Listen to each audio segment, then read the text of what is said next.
Taip, tai jauni žmonės tikrai kartais būna serga odos vėžiu ir tai vyksta dažniau negu manoma.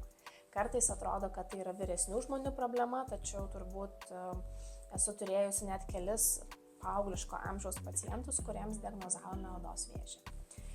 Viena iš pagrindinių priežasčių mūsų kontroliuojamų, kurie lemia odos vėžio išsivystymo riziką, tai yra ultravioletiniai spinduliai. Tam tikriems odos vėžiams, tokiems kaip bazalioma, plokščiųjų ląstelių karcinoma, svarbu yra per gyvenimą sukauptas kumuliacinis saulės poveikis, o melanomos, labai agresyvios, tos odos vėžio formos, kurios labiausiai bijome išsivystymą, gali sąlygoti net ir vienkartiniai stiprus odos nudegimai, ypatingai ankstyvoje vaikystėje. Taigi labai svarbu yra stebėti savo odos apgamus, savo darinius bent kartą per mėnesį.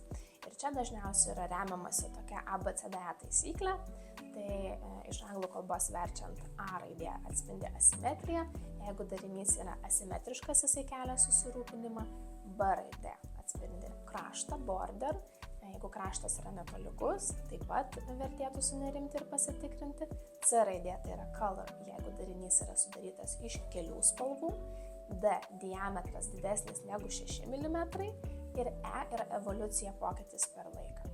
Jeigu jūsų dariniai kinta, atsiranda daugiau spalvų, jie didėja, kraštas tampa netolygus, kviečiame pasitikrinti dėl odos vėžio.